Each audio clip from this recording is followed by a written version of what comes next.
વડોદરા ખાતે ભારત અને કેનેડા વચ્ચેના આર્થિક સંબંધોને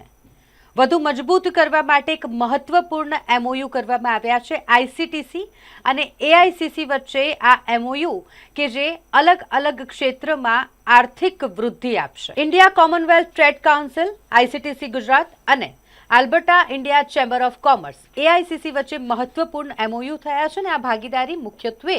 ઉર્જા કૃષિ ઉત્પાદન શિક્ષણ અને મેડિકલ ટુરિઝમ જેવા ક્ષેત્રમાં વેપારને વેગ આપશે આઈસીટીસી ગુજરાતના ચેરમેન વિરલ ચૌધરીએ જણાવ્યું કે આ સમજૂતીથી વિકસિત ભારત 2047ના વિઝનને બળ મળશે હવે મેમ્બર ડ્રીવનને બદલે સેક્ટર ડ્રીવન અભિગમ અપનાવી પારદર્શિતા અને વિશ્વાસ સાથે કાર્ય કરવામાં આવશે વંદનાબહેન અને ભાવેશ ઠાકોર જેવા મહાનુભાવોની ઉપસ્થિતિમાં થયેલો આ કરાર બંને દેશોના આર્થિક વિકાસ માટે નિર્ણાયક સાબિત થશે આજે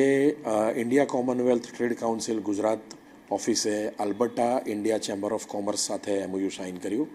આલ્બર્ટા ઇન્ડિયા ચેમ્બર ઓફ કોમર્સ એ કેનેડાનું એક ચેમ્બર ઓફ કોમર્સ છે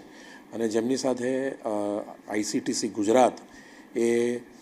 natural resources education textiles pharmaceuticals અને એનર્જી સેક્ટર્સમાં એકબીજાની માટે મદદરૂપ થશે એ રીતે એ આગળ ભવિષ્યમાં કામ કરશે